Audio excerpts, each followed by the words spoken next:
Hello, everybody. Welcome to the Sparkle and Shine interview series. This is Kendall of New Organic Content Repurposing Creation Services. And I am here today with the lovely Tigrilla Gardenia. And she is going to bring us all of her lovely insights. She's going to talk about a little bit about her business, but of course, we're mostly just going to talk about life and this month's topic, which of course is blooming. It's May, so I think of May as blooming, of happiness, colors, an unfolding that happens in life, sometimes in business if you run a business, or just sometimes just within ourselves. And so we'll talk about that as it comes up. And as usual, we're going to have a relatively organic conversation. And so I would love for Miss Tigrilla to go ahead and introduce herself, tell us just real briefly a little bit about her business, who she is, and we'll get rolling. Well, hello, everybody, and thank you so much, Kendall. I'm really excited, especially to do this in May, because May is my birthday month. So it's a month that I know really well. And since my expertise is in the plant world, the fact that it's blooming is even better. So, you know, that whole spring blooming sort of side. So a little bit about me. Let's see, where do I start? We've got children, yay! Sorry. It's what happens.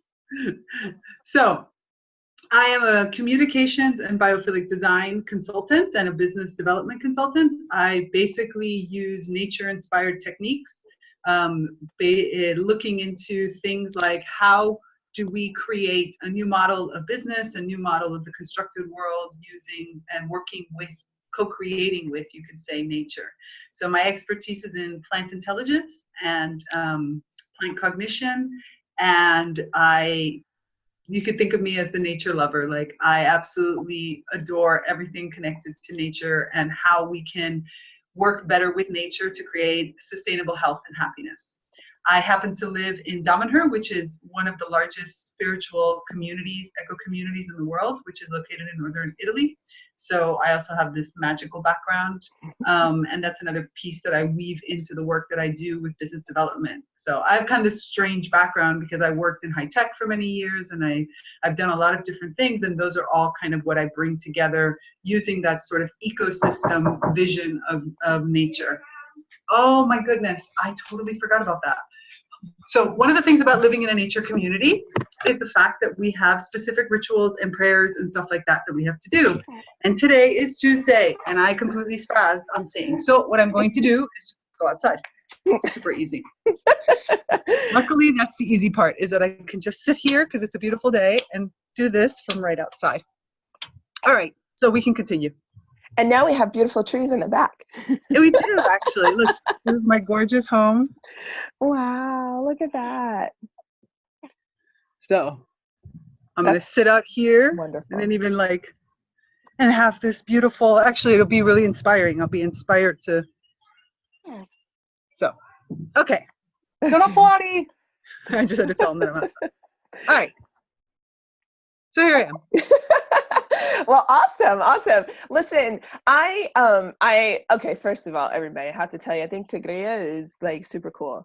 Do I say that about probably every guest? I don't know, probably, because as so many people out here, like all the people are doing all the wonderful things, and I really just love it. I just love how so many people are so creative and how they have these different backgrounds and how they have these different strengths and knowledges and the way that people tap into things.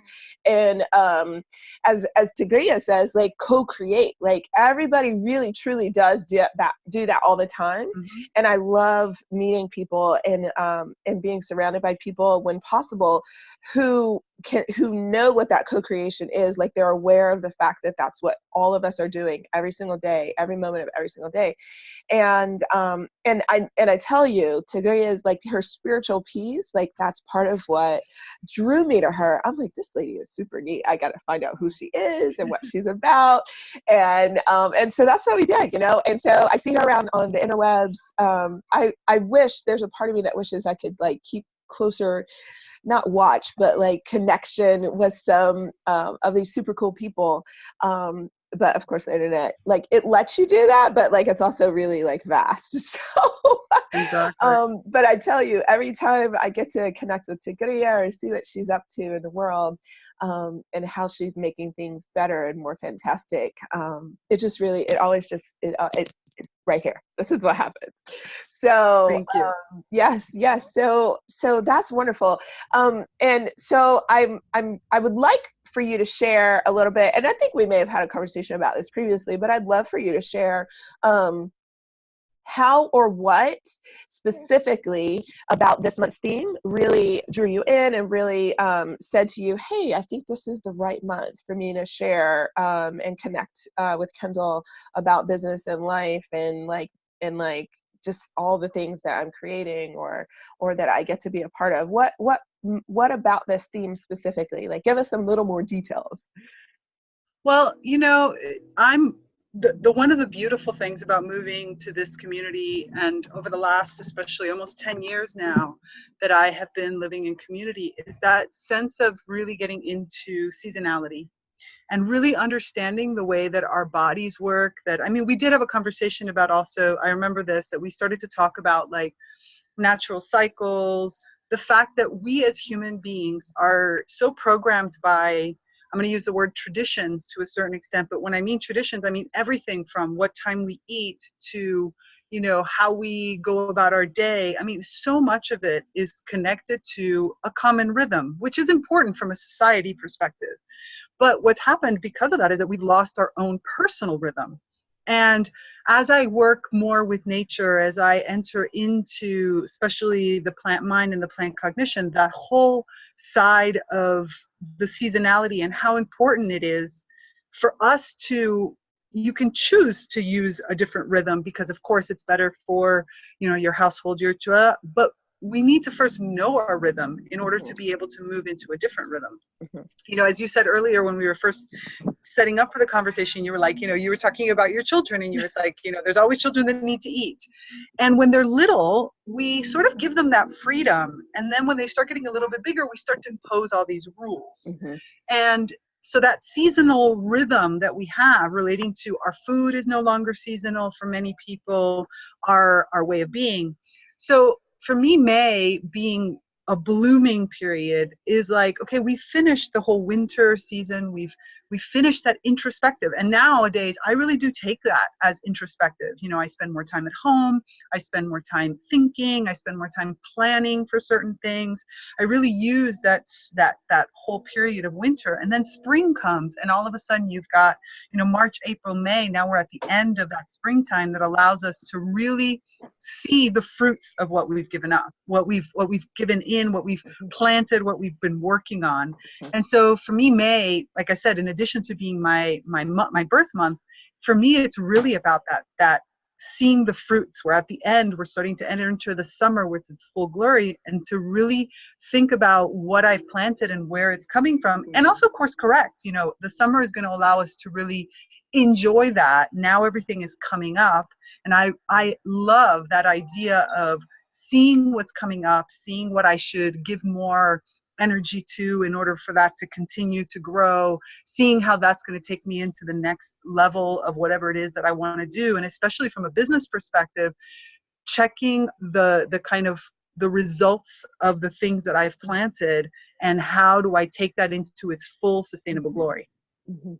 Yeah, no, and I just see, I told you guys, uh, I love everything that you said, because this is, and when you talk about rhythms and stuff, like when I was thinking about doing this Sparkle and Shine, or I wasn't really thinking about it, I was sort of like told to do it by like intuition or universe or higher power or Mhm. spirit or whatever term, but as I accepted that this is where I was being called to, like this piece that I was being called to do with others in the world, is I thought about, I said, well, I guess, is this supposed to be monthly? And it was kind of like, well, it felt like that was the right thing. And that every month had its own sort of idea or theme or feeling, that I know that I just intrinsically have. And May, is all these things. And I'll tell you what's so interesting is, I'll just say it as briefly as possible, but I journal almost every day. And last week I had, well, the last 2 weeks I've had like 3 or 4 um, revelations, if you would, or just being aware, just becoming aware, or Mhm. being something being revealed to me. And one of those things for me was, see, I always felt a little hit or miss in April. Like I always felt like, oh, it's all this, like it's bright and it's blooming and it's, all this stuff unfolding. And then I would like, I wouldn't necessarily crash, but I just sort of was always like back and forth and back and forth and back and forth. And one of the things that was revealed to me, here's my super authentic, super like vulnerable stuff. But one of the things that was revealed to me is that there's a pattern for the last 10 to 15 years, closer to 15, where things, very significant big events in my life have all happened between January and April. Not all of them, but like some really like deaths or very bad illnesses where I've been taken out of my family to help extended family and just different things like that. And May has always been this either something good just happened, like say a birth of a child, but also the flip side of that, where I gave up my previous career to go into motherhood. So there was grief as well as the good. And what was revealed to me is, this is why May has always been an up and down month for you. And ever Mm, since that revelation, and that was revealed to me and like given to me as like, this is really your truth, and it's okay for it to be your truth and for you to be aware of it, and then to just go on. It was like this weight was lifted that I didn't even know it was there. Like I wasn't mm, consciously aware of the fact that it was there. It was so very spiritual. And so that's what I love what you said about how we all have our own rhythms that might be in tune with the seasons or might not. They might be more in tune with the actual culture within which we live, or that we self-impose, or that maybe are imposed upon us.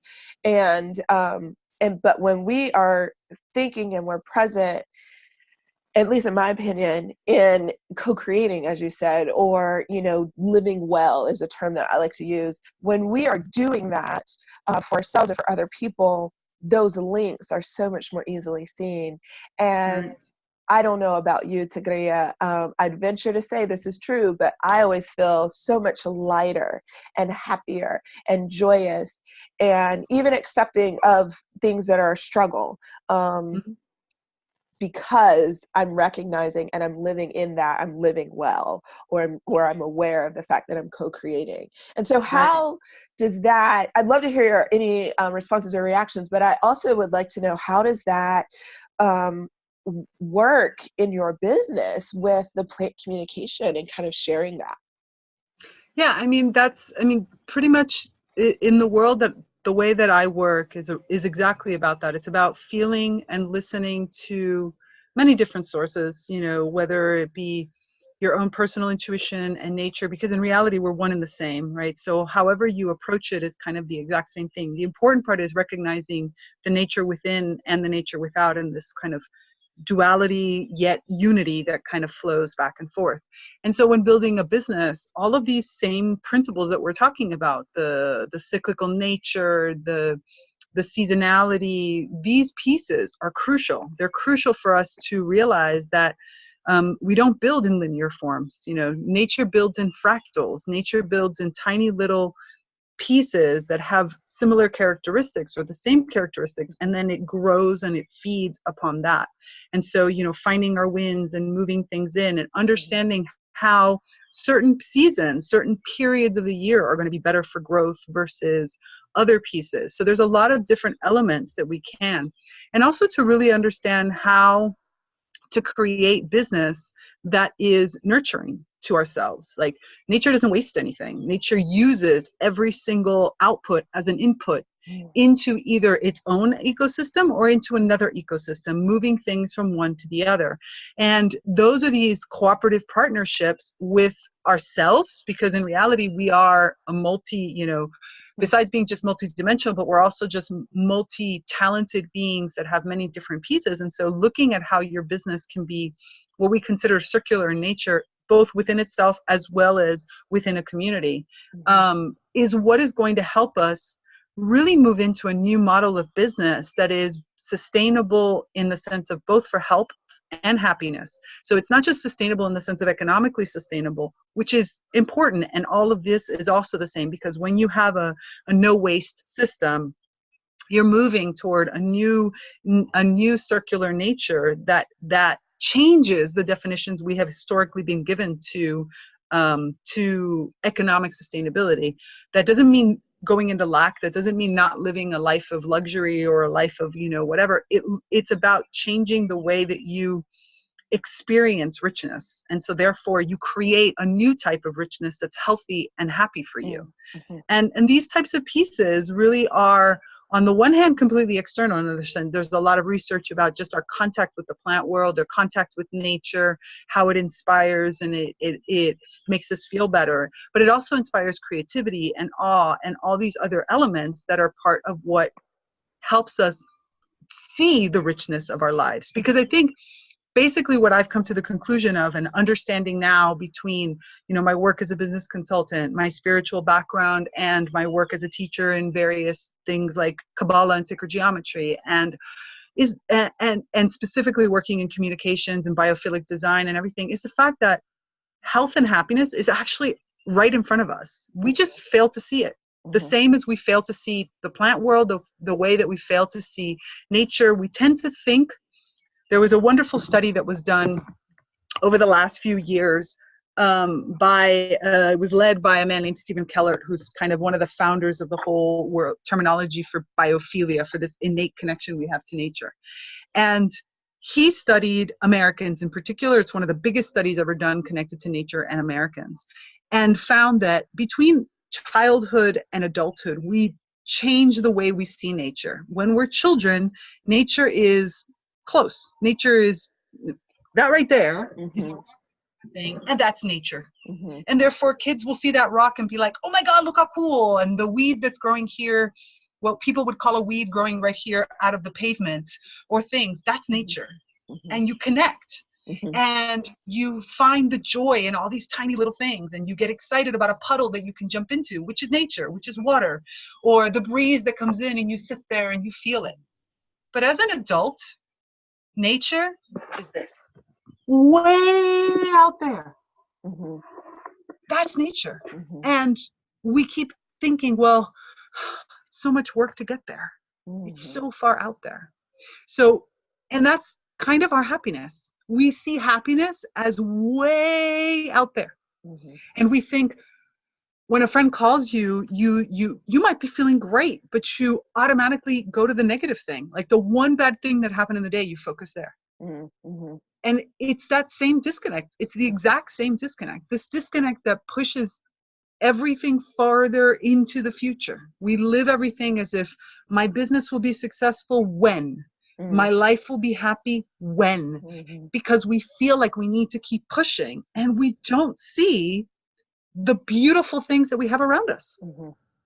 Yeah, no, and I love what you said. I love what you said, and I don't mean to cut you off, and I'd love to hear but I love what you said, and the one thing that, especially there at the end that you said is, like, I have this thing where the more I focus on, I try to pay attention to and focus on the small things, like there's small wins and there's small gratitudes and there's small this and small that, small steps, and see that that's positive, but the moment, I can't say the moment, but when I notice that I've stopped looking at the little, that's when I feel worse.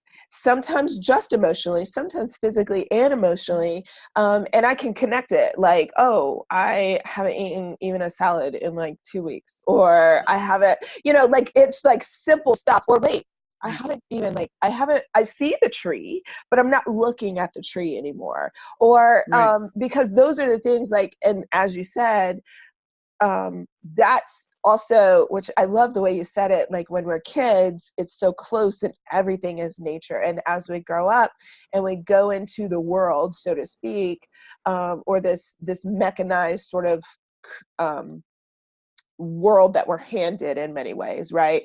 That it's a far out there. It's like it's unattainable, it's unreachable. It's, oh, I can't relax and have fun unless I take a, you know, multi-hour trip to the mountains or the beach or the this or the that. When if I just sit and look out the window right now and I watch the leaves on the trees with their gentle wave, I feel better. Like I instantly feel better. And so I Right. love the way you highlighted, I didn't know there was a study, but I love the way you highlighted that, or the study highlighted that this is what we do as we become an Right. adult and we're in this world of reach and strive and hustle and all these different words. And this naturally, quote unquote, translates into the way we do our business. We think of our business, we think of, so real nature is all about, like, some parts compromises are not really they're give and takes, right? They're transformations, they're things that die in order for new things to grow, and there's this whole movement that continuously happens. And so nobody is saying that you should stop your growth or things of that nature, but it's about how you set your goals and how you set up your business in order to really think about the true mission, which is, first of all, the mission relating to why are you in this business to begin with. So I personally, when I work on business development, and my clients for business development are really about creating something that's totally fulfilling for you. Now, whatever that fulfilling may be. I mean, I do have clients that have, like, I want to get a job because I thought I was an entrepreneur, but it turns out that I'm not. I really want to do this because I want to do this other thing as a hobby, or it doesn't really matter what your goals are, but you've got to get to the point where you, how do I say, understand the reasoning for your goals. And then you create a business around that that allows you to continuously grow in those goals. Mm-hmm. And we have a tendency to just not do that because we don't listen to our very own nature, and we don't take that stop time, that slowing down. We think about, like you said, hustle and bustle, and we think that that's the way to go. But nature doesn't do that. Nature is way slower. Plants grow at their own rhythm, and they transform in waves. So that's the other thing. They're constantly creating and adapting to the environment. And so it's okay to have a loop that doesn't work, or a loop that partially works. But what is really work looking? Because it could just be a success if we recognize that the success is the fact that the loop moved at all. Mm-hmm. Mm-hmm. And how much more enriched would we be, and how much better would we work, and how much more money would we make in that aspect when we're looking at things as a spiral that's constantly growing, rather than feeling like failures because something didn't work out. So there's a lot of pieces relating to the setup of a business that is, yes, mechanical in nature, but we have to start looking at it with new eyes, because if not, we're going to continue to build things feeling like shit. I hate to say it that way, but that's it. And so it's an empty win. It's a Yep. completely empty win. Mm-hmm. No, I totally understand that. And especially as you highlighted in terms of business, whether it be, you know, somebody who wants to be employed and be, you know, awesome at what they do, or who wants to be an entrepreneur, or they're, you know, like a sole business owner kind of thing. Um, and what I do with the content creation is that I take what people are already creating, and then I help them to maximize that. And Exactly. get a lot of intrinsic, like, what's the word I'm looking for? Inspiration almost, because I know that what I am helping someone to do is to live their best. While in turn, see, I also recognize that they are helping me to live my best for my family. I have these dreams and these goals and these desires that are very intrinsic to me, that my children, and here's my why, I guess, but my children need to be able to be exposed. They need to go places. They need to see things. They need to experience things. I don't want them to grow up and be like, okay, well, I guess I'll do this, and then I do this, and like as if there are actual steps, because in reality, Right. there really are no steps. And like you said with a plant, and when you said the loop, right? When you were talking about everything and you said the loop can change and alter, but plants do the same thing. They're constantly adapting. And as humans, if we allow ourselves to constantly adapt in a good way, because we're, keyed into ourselves, or however you want to put that, keyed into your own spirit, then if we allow ourselves to make those slow progressions and to make those adaptations, then that's when you wake up one day, in quotes, right? And you're like, wow, look at this, right? Today I woke up and I was like, man, I'm a little tired. And then I have this thing to do. And then I have a sparkle. Oh, I have a sparkle. Right. And it was like, look at this. And so I was drawn to that. And I was like, you know what? I'm going to start my journaling. And it, I really only had like 30 minutes. I was like super crunching. But the fact is, there was something that I knew that I had created that wasn't an obligation. And the first thing, which really isn't an obligation, I can show up or not show up. But it's also a good place to be. But in thinking about, I have this sparkle this afternoon, and that's kind of what got me going. Then it was like, wait, but I really do like this thing in the morning too. I just was tired, and mom life. But it was like, yes, I can breathe. Like, this is the life that I'm creating for myself and for my children, so that we are exposed and we can have those rhythms that can change. And some weeks I don't go to that thing. Some weeks I don't. And last month I didn't do sparkle. Yeah, we have a tendency to think that growth, we think about our own expressions and our words. Growth is painful, growth is hard, life is hard. I actually got a message today from somebody on Facebook. I think they posted a comment and they were like, oh no, it was on Instagram, and it was, life is hard. And I was just sitting there going, why? And I was thinking, and my work a lot, I model a lot, of course, like I said, on plants, because it's like the natural organism and beings that I communicate the most with. But, flowers and plants are always in motion, and yet look like, and are always stable. And even in the period of transformation, are still stable. We tend to think that you have to destabilize everything. And every once in a while they do. Sometimes you break down a compound. My favorite card in the tarot deck is the Tower, because I could fundamentally believe that every once in a while you've just got to crash everything in order to build it better. If it's not going in the right direction, or if you don't feel like it's got a foundation. And even sometimes you've built something that's perfect. It might have been perfect for what you were doing, but now you break it down because you've got the next level, and you know that if you break it down, you can actually build the next level so much faster. So nobody says that you shouldn't remove a foundation or change a foundation or do these types of things, because plants do it all the time. One of the things about tulips that was really amazing in the first years of the tulip growth and the whole kind of boom of tulips is that you never knew what colors were going to come up. Sometimes, strange things would happen, and changes and cross-pollination would happen, and all of a sudden you would get a tulip in a row of tulips. You would get one tulip that had a brilliant color, completely different than the others. None of it made the rest unstable.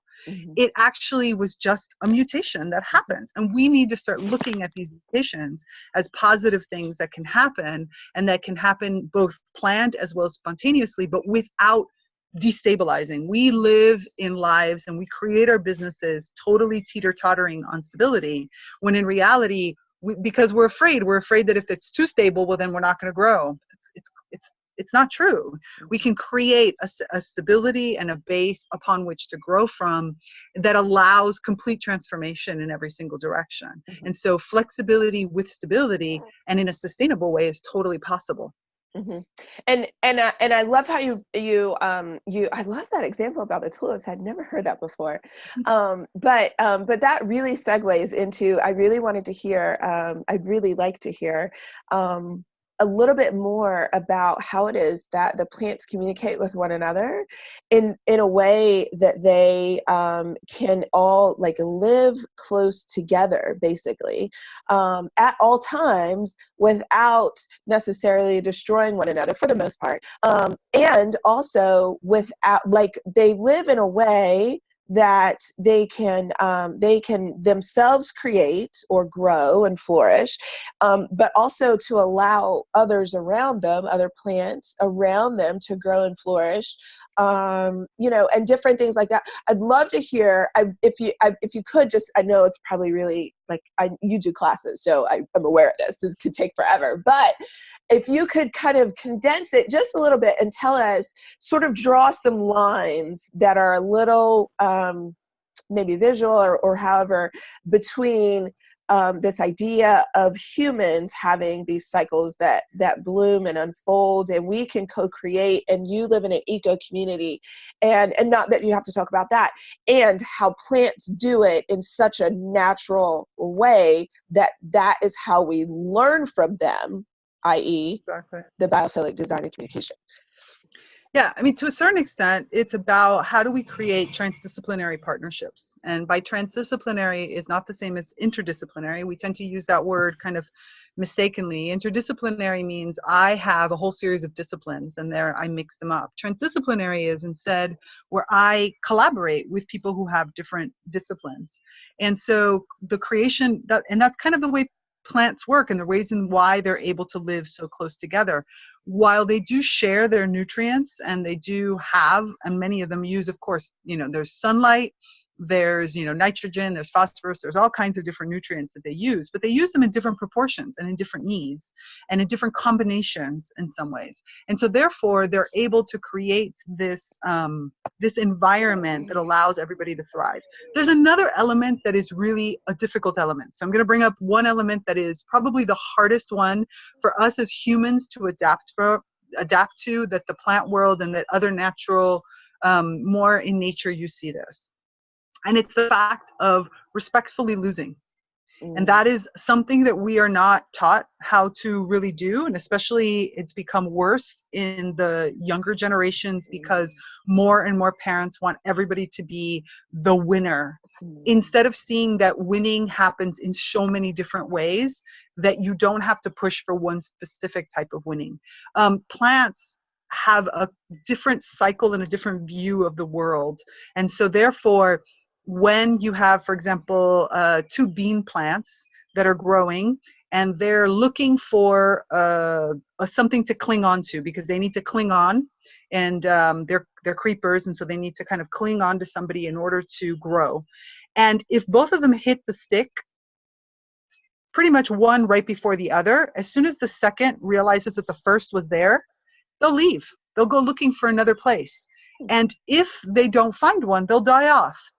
And we tend to look at this as failure, but it's not a failure.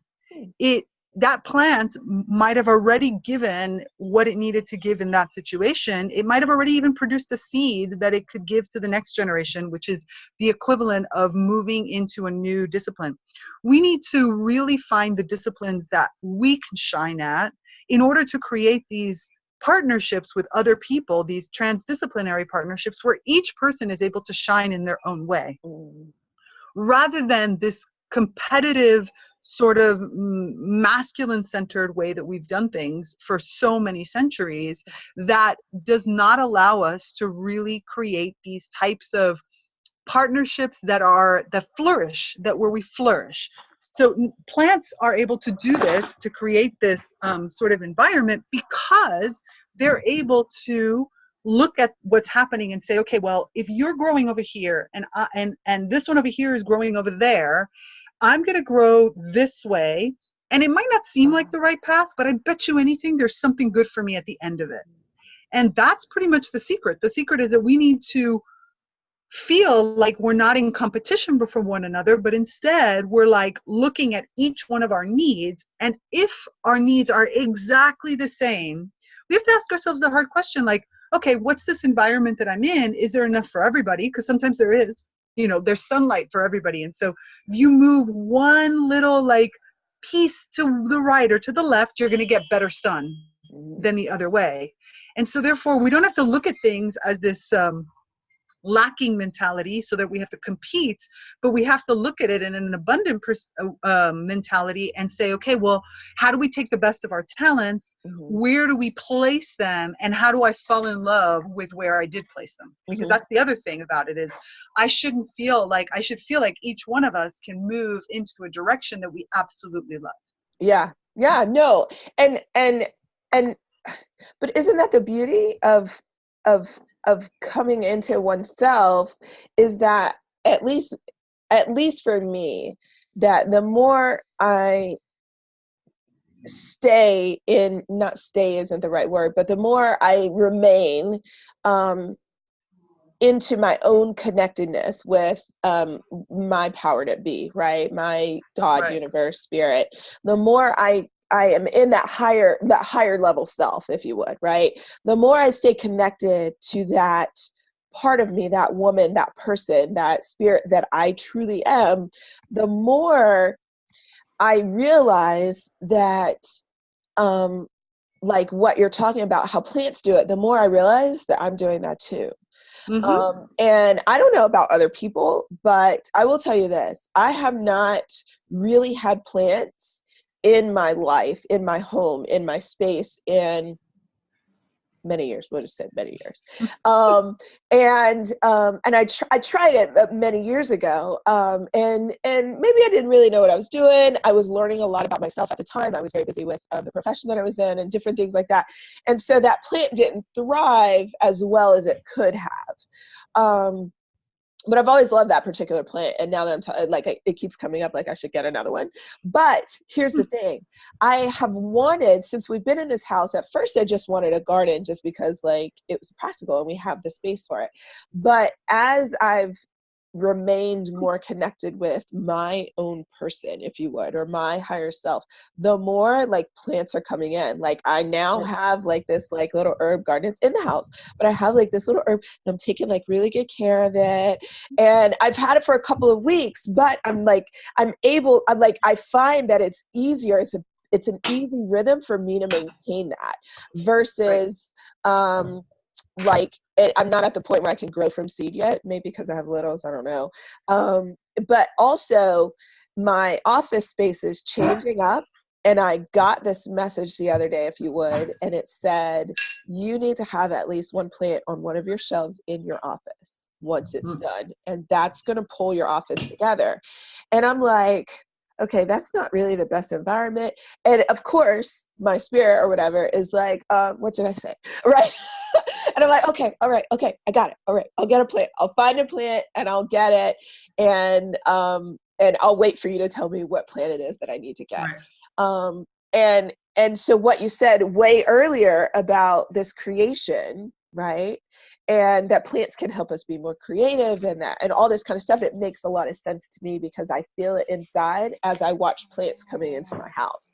Right. That I'm choosing. Like I have like a cactus and an aloe and then like all these herbs, and it's like, that's interesting, right? It's like looking at the balance. Like I have two of my the two little cacti that I have like a bright bulb on top, so they need lots and lots of sun.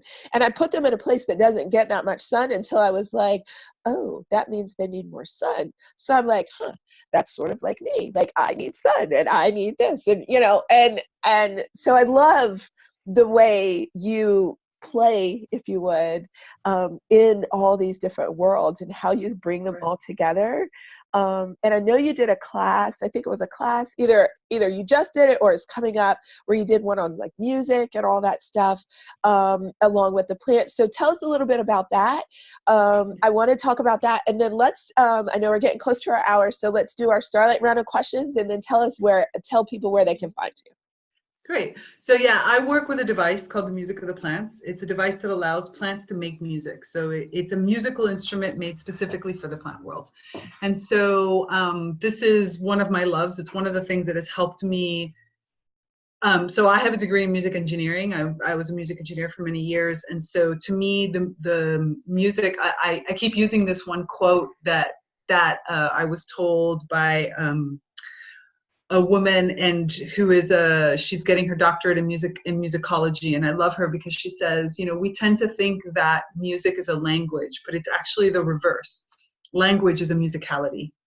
And so therefore, to me, when I first started to listen to plant music, it was as if I was literally having a conversation, because my base is all about the way I interpret the world is through music. Mhm.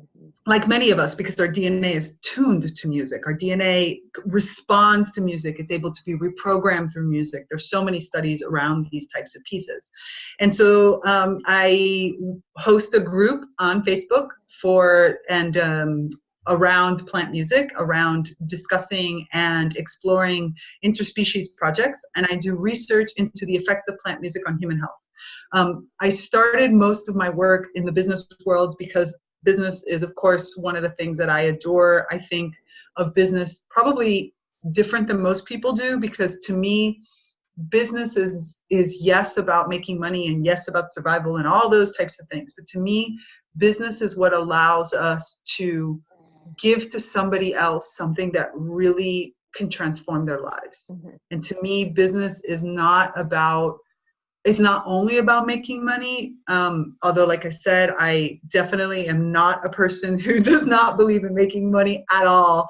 But I believe in money as a strong exchange. And I believe so much in the power of our reciprocal inspiration. And this is what I also love about plants. You know, when I look at a plant, I get both physical things and I also get inspiration. I get both. I get, air, oxygen, and I get food, and I get clothing, and I get medicine, and I get everything from a physical perspective. But I also get awe and wonder and good health and happiness and giggles and fun and all these pieces. And I look at humans in the exact same way. So when you see an interspecies concert that brings all of these elements out through music, to me, it's like, it's really another side. And when I do research into how plants can use that music to really help us with our healing, to help us really live a happier world. I mean, that's pretty much my big thing, is how do I create business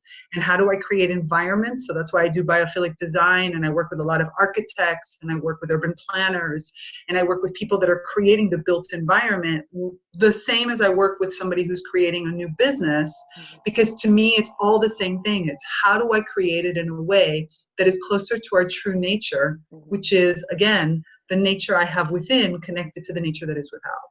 Mhm. Mhm. Awesome. That's really cool.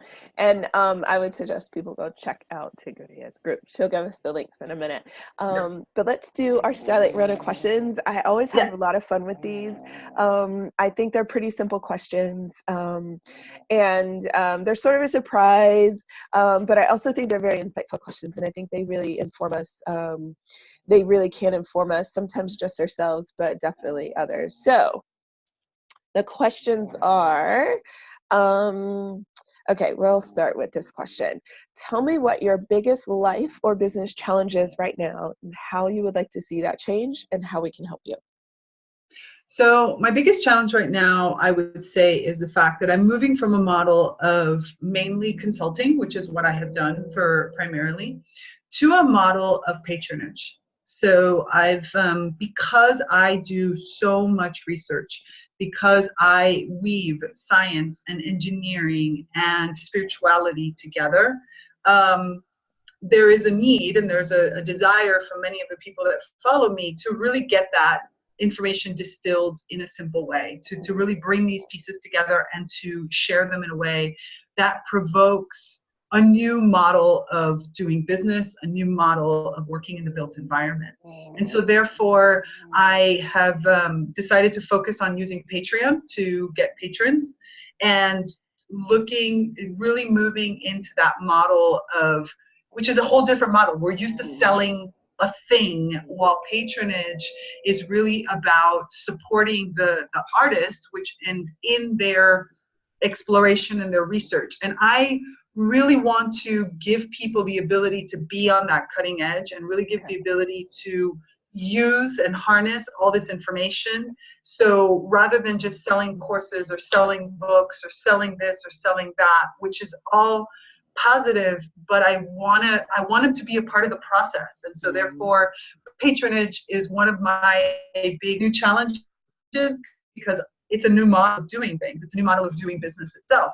And so helping is becoming a patron, coming and exploring page and giving feedback on what you want. Like, I want people who feel like they can't touch these subjects matters or have a lot of questions to be able to have the forum. So my groups on Facebook and my constant availability through Facebook, through Instagram, through LinkedIn is really about giving you access to this information and giving you access not just to already distilled information, but to the distillation process so that you get things that help you.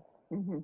It sounds like it's almost individualized in a way, like, so someone that becomes a patron, just for clarification, so someone that would become a patron of the work that you do and the information that you have and that distillation process is really sort of like, well, Tigrilla, I really have a lot of questions or a lot of interest in this area. How is it that you can help me, or what can you share with me? Am I interpreting that correctly? In one part, yes. So the lower levels of the patron allow me to sustain for like the Facebook groups and stuff, and so allows me to really focus and be there for the people. The higher levels is exactly that. One, there's a personal research level that, for example, allows you to ask me, literally, I have this thing I want you to do research on, and you can ask one kind of question or one challenge every 3 months, and I will literally go out and look for the research, look for what you need. So I'm looking at changing this in my business, and I need to convince my bosses what's the scientific data behind it, for example, because that's another big piece that, given the fact that I have both degrees in engineering and degrees in science and other pieces, and allows me to really bring in and create this, give you that information in a way that you could produce and present to your boss or your business partner or the city council or whatever that it is that you want to create something using these nature. And also from the perspective of really supporting the research. So because a lot of these things are so new, like plant music and such, there's not institutions right now that are pouring out with money. And so we need to sponsor the little guys, not just the MITs of the world and stuff, but I want to be able to support the little people who are, people who are just starting off with small amounts of research that they want to do. I love that idea. I love the different, and I love that there are multiple tiers, so that people can come in as they see fit or as they need, and advance if they feel that that's right, or just continue to sort of collect and be present and be part of the emerging, if you would, process. So I love that. I love that. Thank you for telling us about that. All right, and then. So slightly related, but could be very different. And you can approach this in the way that feels best for you. But tell me what your biggest personal change was in the process of building, I want to say your business, but in a way, sort of your business / life.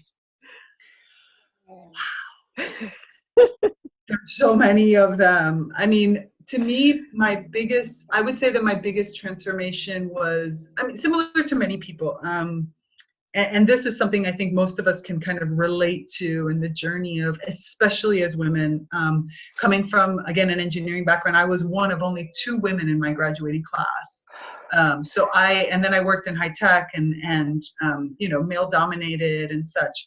And you learn, unfortunately, certain habits that I was always very vocal, very idealist, and you kind of get battered down a lot, to be honest. And while I have a big personality, I had learned to hide my fears underneath the big personality. So big personality of being there and present, but yet my ideas were kind of hidden under a set of words of I think and I feel and all these types of things.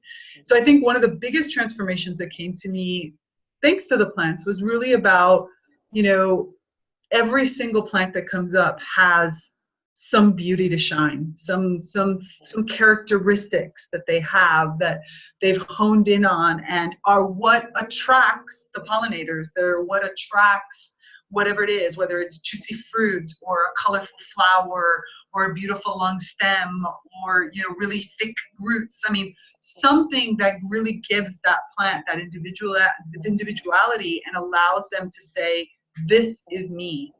And one of my big challenges was feeling again comfortable enough to say, this is me in a non-judgmental and non-arrogant and non-whatever the heck way you want to see it. Because I always say that the first line of my book will be, I'm the most positive negative person you know. Because I see the world in negatives, and it's something I have always worked on, and I feel like I finally had to transform a lot of different pieces of myself. So one of the biggest transformations was about getting over that classification that I had given myself of being negative, of being critical, of being judgmental, and of being too much. And it's like, you know what? Who cares? Like, that's, you know, you have to get to, yes, work on the judgmental part, because that's never, I mean, discernment is useful, judgment is not, from that perspective. But really about saying, no, you know, I have a voice and I want to use that voice because I know that that voice is to help others. And I know that that voice has been given to me for a reason. And, you know, I have my own color to show and shine. And so transforming to really get out and be visible again has been a huge transformation over the last year. That's amazing. And I thank you for going into the journey of transformation. And because I'm sure that that's part of how we found each other online. But also for telling that piece of your story in business and in life and experiences, because I think, as you said, that it's really, really important as women, whether we're in a male-dominated field or not. I mean, technically, I'm in a male-dominated house right now, so, and the boys might be young enough, but really they're still boys. Absolutely. And so things are different. Communication is different. Understanding is different. Personalities are different. So, and I also just really love, as if I've never told you before, that you have this like big personality, and that you have found or rediscovered, if you would, your ways of saying, this is how I add to the world. And here I am, as opposed to, this is how I can add to the world, and so you can take it or leave it. It's just, this is how I add to the world, and here I am. Right. And it's And I love that. I love that phrase, add to the world. Yeah, it's amazing. So thank you. Okay, last question, very last question. Share with us your biggest dream goal. Okay, first of all, before you answer the question, you have to say the first thing that pops into your head. Okay.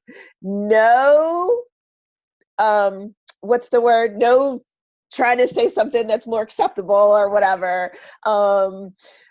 What is your biggest dream goal for the year? That's what I want to know about, and why. So my biggest dream goal for the year is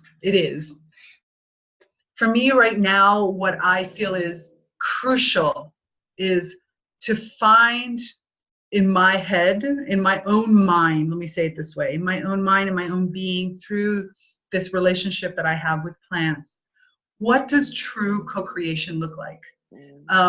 And my goal for this year is so connected there of understanding at a fundamental level, what does it mean for us to co-create with nature and redefine again all this whole sustainable happiness and health and all these pieces. Like, I feel like this plant blindness, this disconnection, what they call, you know, nature deficit disorder, psychoteric, there's a few words that are coming into the vocabulary right now. It has become such a detrimental part of what is, and such a fundamental piece that we're not yet talking about as to what's happening in the planet right now. And I don't want to get into the climate debate. I don't want to argue with people about climate change from that perspective. I want to discuss, I want to get into co-creation and adaptation so that we can transform with our planet, so that we can become once again a fundamental part of this planet, not feeling like we're these, you know, beings that need to be taken off because we're just creating damage. So for me, one of the things that I'm really working hard on is facilitating the development of new ideas around nature inspired business, nature inspired places, nature inspired innovation. You know, what does that really look like when it's done from a place of co-creation? And that, because I believe that when we can co-create with nature, we can co-create with anyone. We can co-create with ourselves.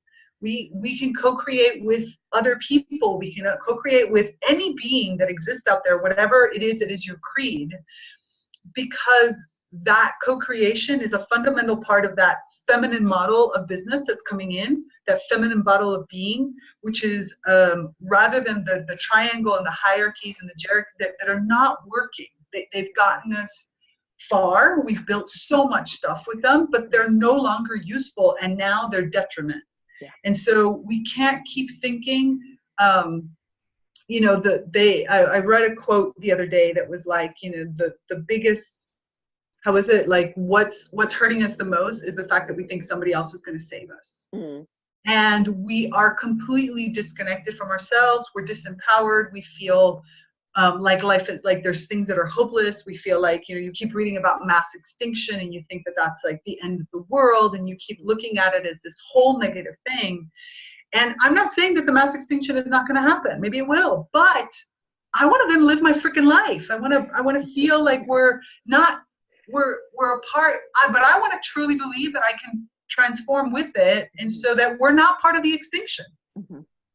Yep. So to me, it's all about this co-creation. It's all about this missing link, this reawakening, this plant blindness. Like for me, my goal this year is about shedding conventional thinking, being on one hand open about saying, I don't even know what this really looks like, but at the other hand saying, we have all the elements to explore it together. Mm-hmm. So let's explore this and let's go in that direction, because we know that we're happier, we're healthier, we're moving in something that is working with, rather than constantly feeling like we're hitting brick walls and boundaries and all kinds of different things. That's awesome. And I could talk about all the things that you just said just now for probably another hour, all jokes aside. Yeah. I really could.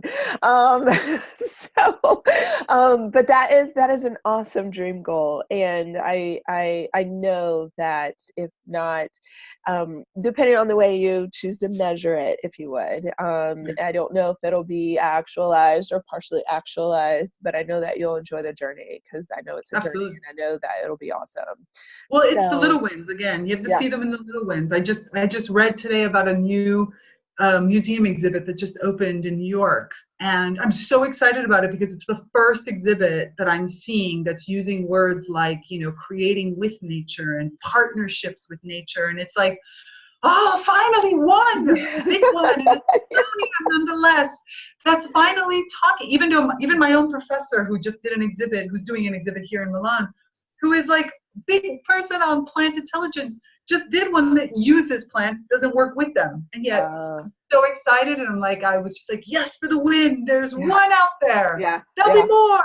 Yeah, right. Because all it takes is one. I've always had this phrase. I had someone many years ago when I first, I guess, expressed the phrase, and I was in college, or ending like my first leg of college, and I've always had this phrase that is, in one creates many, like a change in one creates many changes in others, and I had someone to say that doesn't make sense, and I was like, but it makes perfect sense.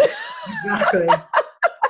And so I shied away from it for years. And then, you know, I've slowly come back around to it. Like, this is what I was talking about, people, you know, without being like, hey, you person that said this, you were wrong.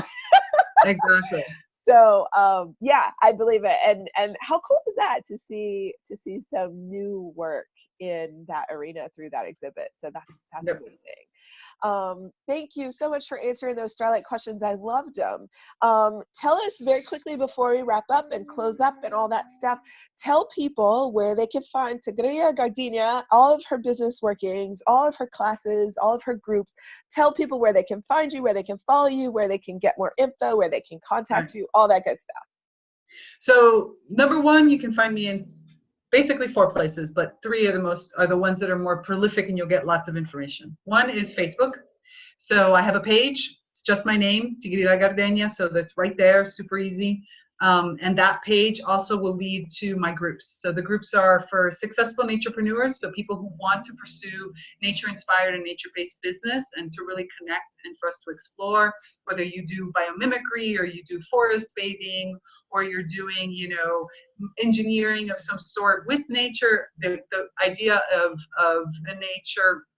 the nature-based or the nature-inspired or the naturepreneur, as I call them. I also have a group that's connected to, as I said, plant music, and that's a place where you can really find out the latest on research and you can discuss it and have your ideas and explore all of this world with plant music.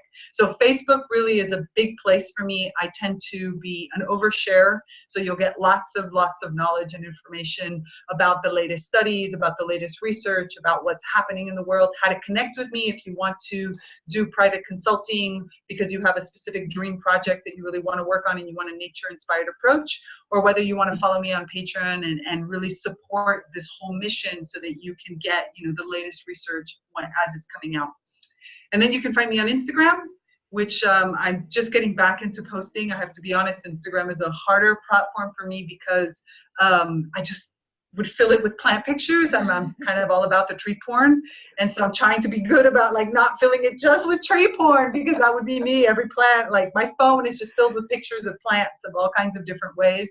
And for me, it's all about the intricacies of the little things that they do that I love. Yeah.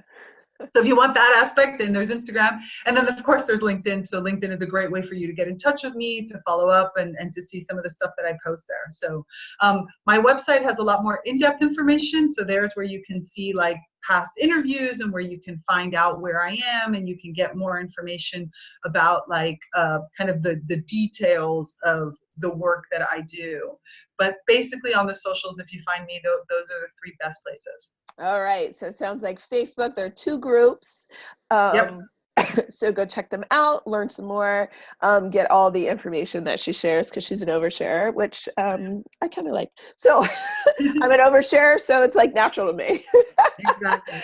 And then, of course, Instagram, where you can get some tree porn plus some. And then definitely LinkedIn, where you get to just kind of learn, and then the website. And we'll drop all those links below the post when we post this. And I hope everyone has a wonderful day. Hope everyone enjoys our conversation. If you've got questions or comments or anything like that, make sure that you put them in the comments below. Make sure that you visit, like I said, all of Tigrilla's social channels and or her website with the links below. And again, this is Kendall with Me Organ Content Creation Repurposing Services, where I help entrepreneurs and business owners to turn their awesome, incredible content into more, to work harder for them so they can love what they're doing again. Thank you again, Tigrilla. I hope you have an awesome day. Thank you.